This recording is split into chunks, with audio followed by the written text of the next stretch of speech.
ബംഗ്ലാദേശുമായിട്ടുള്ള സഹകരണം മനസ്സിലാക്കുക. പുതിയ അവിടെ പ്രധാനമന്ത്രി വന്നു, ഇടക്കാല മന്ത്രിസഭ മാറി. അപ്പം അദ്ദേഹം കൊടുത്തിരിക്കുന്നൊരു സിഗ്നലുണ്ട്, അതായത് ഇന്ത്യയുമായിട്ട് നല്ലപോലെ പോകും. കാരണം ഇന്ത്യയും വളരെയധികം പാടുപെട്ടു ബംഗ്ലാദേശുമായിട്ട് പഴയൊരു റിലേഷൻഷിപ്പിലോട്ട് കൊണ്ടുപോകാൻ വേണ്ടി. ഇതിനകത്ത് പ്രധാനമായിട്ട് 2-3 കാര്യങ്ങൾ ഇന്ത്യൻ പ്രധാനമന്ത്രി നേരിട്ടിടപെട്ടു.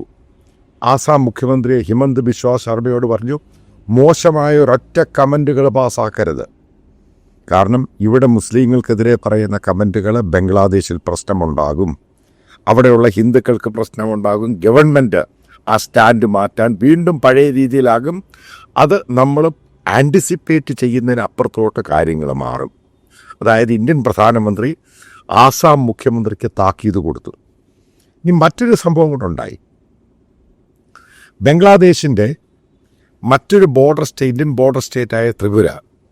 അപ്പം ത്രിപുരയുമായിട്ട് അവിടെ ബസ് സർവീസ് ഉണ്ടായിരുന്നു, അത് നിർത്തിവെച്ചേക്കുമായിരുന്നു. ത്രിപുരയുടെ മുഖ്യമന്ത്രി മുൻനിരയിൽ വന്നിട്ട് അദ്ദേഹം ഈ സംഭവം വീണ്ടും അത് റീ ഓപ്പൺ ചെയ്യുകയാണ്. എന്നിട്ട് കൊടുത്ത അന്നത്തെ ആ പ്രസംഗം നിങ്ങൾ മനസ്സിലാക്കുക, 2 ദിവസം മുമ്പാണ് ഉണ്ടായത്. അതായത് ബംഗ്ലാദേശും ഇന്ത്യയും നാഷണൽ അലയൻസ് പാർട്ട്നേഴ്സാണ്. അതായത് ഏറ്റവും വിശ്വസ്തമായ ഒരു അയൽ രാജ്യമാണ്. ആ രാജ്യവും അവിടുത്തെ ജനങ്ങളുമായിട്ട് ഒരുമിച്ച് പോകും. അതേപോലെ തന്നെ ഇന്ത്യൻ ഡിപ്ലോമാറ്റ് ബംഗ്ലാദേശ് ഗവൺമെൻറ് കൊടുത്തിരിക്കുന്ന പ്രോമിസ്, ഷെയ്ഖ് ഹസീനെ വിട്ടുകൊടുക്കും, പക്ഷേ കണ്ടീഷനിലായിട്ട് മാത്രം. അവരെ ജയിലിലിടാൻ പറ്റത്തില്ല, അവരെ വീട്ടു തടങ്കിൽ താമസിപ്പിക്കണം, അവർക്ക് ആവശ്യമുള്ള കാര്യങ്ങളെല്ലാം കൊടുക്കണം. അതേപോലെ തന്നെ ജുഡീഷ്യൽ കമ്മീഷനോ എന്തെങ്കിലും എൻക്വയറി നടക്കുകയാണെങ്കിൽ അത് ട്രാൻസ്പാരൻ്റ് ആയിരിക്കണം. അതായത് അതിൻ്റെ ആ ഒരു പ്രശ്നം അങ്ങ് മാറ്റുവാണ് ഇന്ത്യ. കാരണം ഇന്ത്യ കംപ്ലീറ്റ് ടേൺ അടിച്ചു. ഇന്ത്യയിലുള്ള സംഘപരിവാർ ഇവിടുത്തെ സോഷ്യൽ മീഡിയയിൽ അവിടുത്തെ ഹിന്ദുക്കളെ കൊണ്ടുവരണം, ബംഗ്ലാദേശികളെ ഇവിടുന്ന് ഓടിക്കണം, ആ സംഭവങ്ങളെല്ലാം അവസാനം ഇന്ത്യൻ പ്രധാനമന്ത്രിക്കും പിടികിട്ടി, കാര്യങ്ങൾ കയ്യിൽ നിൽക്കുകയില്ല. അതായത് ബംഗ്ലാദേശും കൂടെ വലിയ ശത്രുവായി കഴിഞ്ഞാൽ അവരെ പിന്തുണയ്ക്കാൻ വേണ്ടി പാകിസ്ഥാനും ചൈനയും അപ്പുറത്തുണ്ട്. ഈ പറയുന്ന 7 സ്റ്റേറ്റ് ചിക്കൻ നെക്ക് ആസാം, അതായത് നോർത്ത് ഈസ്റ്റ്, ഈ സംഭവങ്ങളുടെ കാര്യങ്ങൾ കൈപ്പിടിയിൽ ഒതുങ്ങുന്നതല്ല. അതിൻ്റെ പേരിലാണ് ഇന്ത്യൻ പ്രധാനമന്ത്രി ഇന്ത്യൻ ക്യാബിനറ്റ് മുൻകൈ എടുത്തിട്ട് ഈ പറയുന്ന സ്ഥിരമായിട്ട് ഹെയ്റ്റ് സ്പീച്ച് നടത്തുന്ന, പ്രത്യേകിച്ച് മുസ്ലിങ്ങളോട്. അതായത് ആസാം ഇലക്ഷൻ വരികയാണ്, അതിൻ്റെ ഭാഗമായിട്ട് നടത്തിയ ഈ സംഭവത്തിലാണ് കാര്യങ്ങളെല്ലാം സ്പഷ്ടമാക്കി കൊടുത്തത്. അതിനു മുമ്പ് നിങ്ങൾ മനസ്സിലാക്കണം, മുൻ ആസാം മുഖ്യമന്ത്രിയായ സോനോവാൾ, അപ്പം അദ്ദേഹം ഒരു പ്രസ്താവന നടത്തി, അദ്ദേഹം ഒരു ലെറ്റർ എഴുതി RSS ചീഫ് മോഹൻ ഭാഗവത്തിന്. അതായത് എന്താണ് ആസാം ചീഫ് മിനിസ്റ്റർ ഇപ്പോൾ പ്രവർത്തിക്കുന്ന രീതി, അത് ആസാം എന്ന് പറഞ്ഞ് ആ സ്റ്റേറ്റിനെ നശിപ്പിക്കും, ജനങ്ങൾ 2 രീതിയിലായി മാറും, അത് കൺട്രോൾ ചെയ്യാൻ പറ്റത്തില്ല.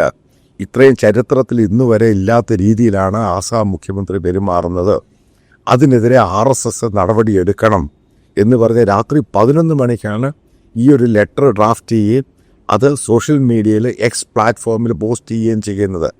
അപ്പം ഇതെല്ലാം കൂടി ഉള്ളടക്കത്തിൽ എന്താണ് മനസ്സിലാക്കാൻ സാധിക്കുന്നത്? ഞാൻ എൻ്റെ പഴയ പല വീഡിയോകളിൽ ഞാൻ പറഞ്ഞിട്ടുണ്ട്, ബംഗ്ലാദേശുമായിട്ട് നമ്മൾ തെറ്റിപ്പോകുന്നത് പൂർണ്ണമായിട്ടും അത് ഇന്ത്യക്ക് ദ്രോഹമായിരിക്കും. മറ്റൊരു വലിയ ശത്രുവിനെ ക്രിയേറ്റ് ചെയ്യുന്നത്, അതായത് ഇന്ത്യയുടെ സെക്യൂരിറ്റിയെ വല്ലാതെ ബാധിക്കും. ഏകദേശം 3800 കിലോമീറ്ററാണ് ഇന്ത്യ ബംഗ്ലാദേശ് ബോർഡർ. ഇപ്പോൾ നിങ്ങൾ കണ്ടോ, സോഷ്യൽ മീഡിയയിൽ പറയുന്നൊന്നുമില്ല ബംഗ്ലാദേശികളെ തിരിച്ചയക്കാൻ. ഈ പറയുന്ന SIR പോലും സസ്പെൻഡ് ചെയ്തു, താൽക്കാലികമായിട്ട് പറഞ്ഞിട്ടില്ലേ. കാരണം ആ താമസിക്കുന്നവരുടെ താമസിക്കട്ടെ, വന്ന് ജോലി ചെയ്തിട്ട് പോകട്ടെ. അപ്പം അതിനൊരു സൊല്യൂഷൻ ഉണ്ടാക്കും. അല്ലാതെ മോദി ഗവൺമെൻറ്റിനെ കൃത്യമായിട്ട് മനസ്സിലായി എല്ലാവരെയും കൂടെ ശത്രുവായിട്ട് മുന്നോട്ട് കൊണ്ടുപോകാൻ പറ്റത്തില്ല.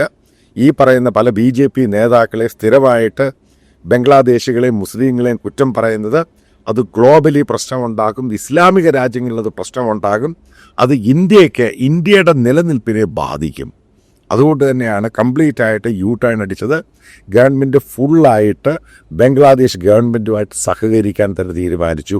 അതിനകത്ത് ഈ പറയുന്ന സോഷ്യൽ മീഡിയ പ്ലാറ്റ്ഫോമിൽ വരുന്ന സാധനങ്ങളെല്ലാം ഗവൺമെൻറ് ദൂരെ കളഞ്ഞു. ആ അഭിപ്രായങ്ങളും അവിടെയുള്ള ഹിന്ദുക്കളെ ഇങ്ങോട്ട് കൊണ്ടുവരണം, ഇവിടുന്നുള്ള ബംഗ്ലാദേശികളെ മുസ്ലിങ്ങളെ അങ്ങോട്ട് കൊണ്ടുപോകണം, ഇതെല്ലാം ഗവൺമെൻറ് ദൂരെ കളഞ്ഞു.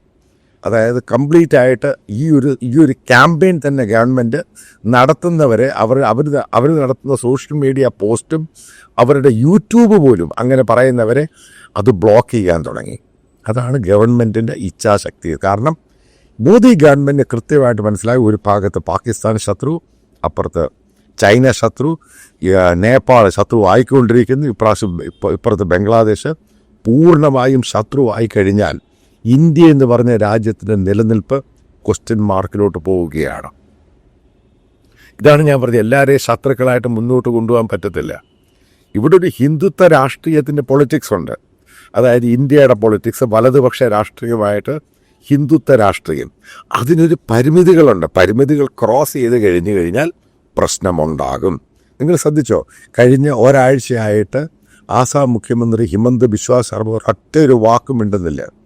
തോക്കെടുക്കുന്നു, മുസ്ലിം ആൾക്കാർ തൊപ്പി വെക്കുന്നു, അവരെ ഫയർ ചെയ്യുന്നു. അതായത് ഒരു ഓട്ടോറിക്ഷക്കാരൻ മുസ്ലിമിനെ കണ്ടു കഴിഞ്ഞാൽ 4 രൂപ കൊടുക്കണം, ഹിന്ദുവിനെ കണ്ടാൽ 5 രൂപ കൊടുക്കണം. അതായത് ഇന്ത്യ കണ്ട ഏറ്റവും വൃത്തികെട്ട പൊളിറ്റീഷ്യൻ്റെ രീതിയിലോട്ടാണ് ഹിമന്ത് ബിശ്വ ശർമ്മ താടുപോയത്. നിങ്ങൾക്ക് രാഷ്ട്രീയത്തിൽ പലതും ഉപയോഗിക്കാം, വോട്ടിൻ്റെ പ്രശ്നങ്ങളും ഇതുമൊക്കെ ഉണ്ട്. പക്ഷെ ഒരു പരിധി കഴിഞ്ഞു കഴിഞ്ഞാൽ ഇതൊന്നും കയ്യിൽ പിടിച്ചാൽ നിൽക്കില്ല. അതിൻ്റെ പേരിൽ തന്നെയാണ് ത്രിപുര മുഖ്യമന്ത്രി കൃത്യമായിട്ട് അദ്ദേഹം പറഞ്ഞത്, ഒരു ബംഗ്ലാദേശുമായിട്ട് നല്ല സഹകരണത്തിന് സഹോദരങ്ങളായിട്ടാണ് ഞങ്ങൾ പോകുന്നത്. അതായത് ബസ് റൂട്ട് പുനഃസ്ഥാപിച്ചപ്പോൾ. അപ്പോൾ തിരിച്ച് ബംഗ്ലാദേശ് ചെയ്തത് ഇന്ത്യയുടെ വിസ റെസ്ട്രിക്ഷൻ മാറ്റി, അതേപോലെ ഷെയ്ഖ് ഹസീന ഇവിടെ ഉണ്ടായിരുന്ന ഡിഫൻസ് അറ്റാച്ചിലുണ്ടായിരുന്ന സീനിയറായിട്ടുള്ള ഉദ്യോഗസ്ഥന്മാരെ മുഴുവനും പിൻവലിച്ചു. അതായത് അവർക്കും ഇന്ത്യയുമായിട്ട് പ്രോപ്പറായിട്ട് നല്ല റിലേഷൻഷിപ്പിൽ പോകണം. പക്ഷേ ഇന്ത്യ ഉടക്കും ഇതേപോലെ ക്യാമ്പയിനിങ്ങും പ്രശ്നങ്ങളും ബംഗ്ലാദേശികളെ പുറത്താക്കുക, SIR ചള്ള് ചവറും അങ്ങനെ സംഭവങ്ങൾ കൂടുതലാവുകയാണ്. ഇതൊക്കെ ആവശ്യമാണ്.